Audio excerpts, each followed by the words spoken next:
Welcome back to the walkthrough and review for Project AHO. Right now we are where we left off in the Dwemer machinery room, and here really quickly I basically show a very fast and simple way to kill off the prowler, and this is probably more useful for lower levels that don't really have the skill points towards towards strength, or they don't have the armor. Maybe they're light armor or something like that. So this is basically, as far as I know, an exploit to circumvent the conventional or the intended way of defeating the prowler. And I don't know if this was kind of intended. My intuition is that this is actually an exploit, but nonetheless it's a simple way to defeat the prowler if you don't really care for engaging it face to face. Also, I might have already pointed out, but the Ethereum cores are those little blue balls, and the quest indicators only point to the rooms in which they are in. They don't point to the actual Ethereum cores. But once you are inside the room where the quest indicator lies, you just have to look around and it's pretty easy to find the Ethereum cores. So back to the review.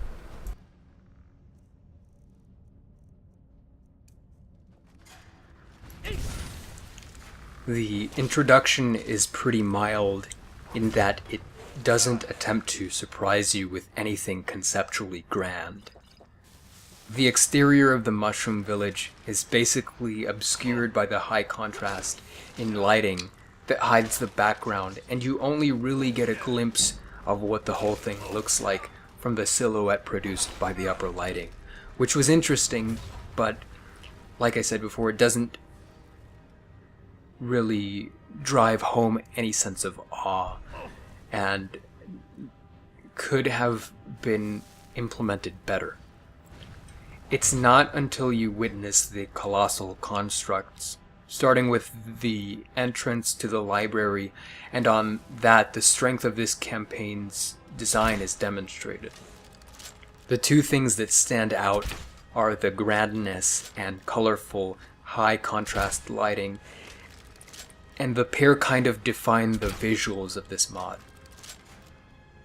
Not only are there various grand locations, but the composition of meshes that make them up demonstrates the designer's ability to exploit the geometry of the meshes to make unorthodox designs, which add detail to these halls of giants, as it were. In addition, there are plenty of regions all across the campaign that emanate visual splendor that gives off the wow exclamation as players explore the campaign. A couple of examples of this are the visual richness of the library and the eccentric and sort of rebellious scene in style of the underwater spheres, reminiscent of science fiction imagery. Now onto the gameplay. This campaign, at the very least, keeps you going. It's tantalizing enough that the player can easily remain attached to the main quest until it's finished. And there are various things that contribute to this. First of all, the scene sequences that give company to what would otherwise be a lonely road into the library and back definitely help in keeping the player attached to what's going on. Also, the scenes where Yanilu interrupts your quest and fends off incoming Dwemer was something that sparked attention. After that, the campaign sort of cools down into a vanilla-style questing experience, but the different parts were long enough that players didn't have to fidget looking for something to do as they play the typical A to B pipeline scheme where you basically go from point A to point B pressing buttons and activating things as you go along. That's all well and good, but it has to be something more than just that if it's going to be worth its salt. As far as the combat goes, the traps were really annoying, and I can see how a newer player or a player of lower level that perhaps is not as skilled as more veteran players could be offset by that, because the traps were everywhere, but it shouldn't be difficult getting used to them after a while. The difficulty of the enemies is pretty well balanced, and for the most part the designer prefers more enemies with less ability than less enemies with more ability. Either way can be done, and either way is fine, as long as it provides balanced gameplay. The designer also provided new gameplay highlights in the form of new monsters, and the Prowler was one addition that effectively spiced things up, as it changed the way the areas in which it resides needed to be played.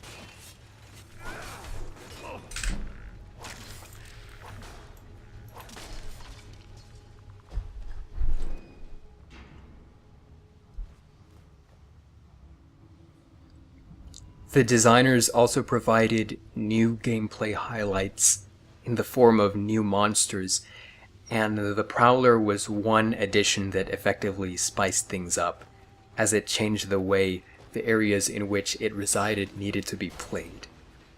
One of the larger secondary quests also provided an interesting spin on the Dwemer, and was a way to introduce the player to the underwater sphere zone that had a bit of interesting content. Now, the fast-paced, click-and-go kind of gameplay that gamers are used to nowadays doesn't really work here, and more attentive players will breeze through the campaign more easily. So this campaign kind of takes a more classic approach, where they give players enough information to figure out where to go, and the player is kind of left alone after that. There are indicators in the quests, but they are kind of just approximations, and you have to read the notes and read the book to figure out what to do exactly. And maybe that's not as classic, let's say, as the old games, where you kind of are just left to figure out things by yourself, and there are not really any notes or anything, although it shouldn't be particularly strenuous and difficult to an extreme degree to figure out where to go, because that just signifies a bad game.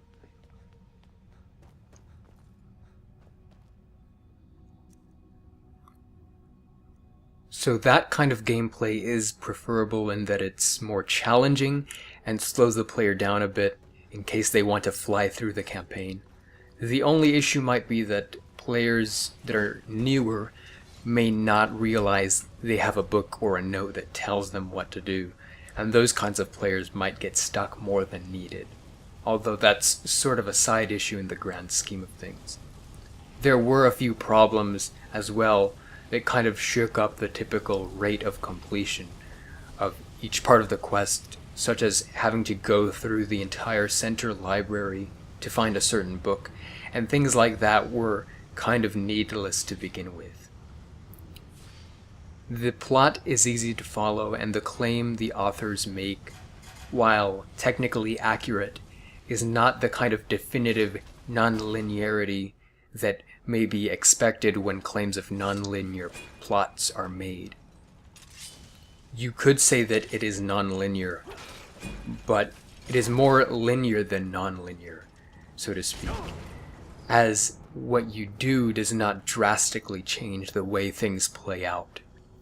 AHO is still launched, and things still go in that direction in the end. The plot is more on the simple side, and appears to only serve as a vehicle through which the chronological layout of the levels is conveyed. The characters are for the most part believable, so the minimum requirement is fulfilled. Most of the voice acting comes off as quality or professional, although there are some strong outliers. Most of the characters have a background description given to them, and players can ask around and explore the lore behind the campaign throughout the village. It seems to go the way of Skyrim, though, in that the descriptions and backgrounds are broad, but shallow, as opposed to going against the grain and providing deep descriptions only for relevant characters in the plot, and maybe providing smaller or more summarized descriptions for those that are kind of unimportant characters that are placed here and there to give some livelihood to the village or part of the campaign. Overall, the plot is not especially deep or elaborate, and it doesn't appear that there is any clear underlying thematic message or principle at play that is conveyed throughout the campaign or in the end. So there's sort of a piece missing here for potential, where someone attentive to story-driven campaigns will stop and ask, is that it? After AHO is launched, like I said before, everything is kind of finished, and the ending wasn't, in a story-driven context, particularly fulfilling.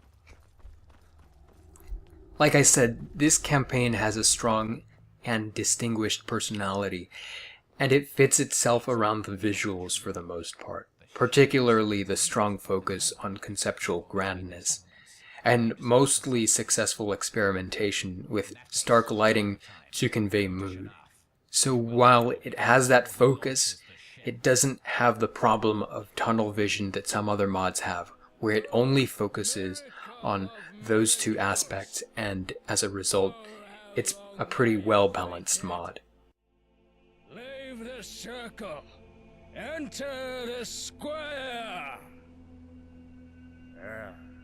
Do you have anything to say? Treason? Excellent! Come on!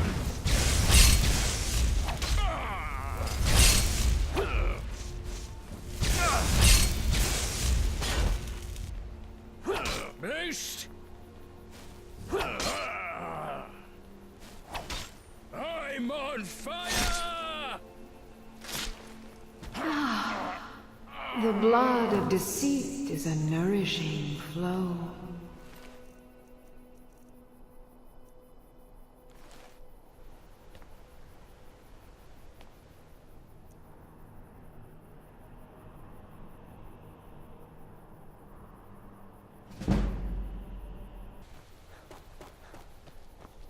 On my way here, I had time to think things over. And you know, because of our selfishness, Sadrith Kegran had almost met its demise.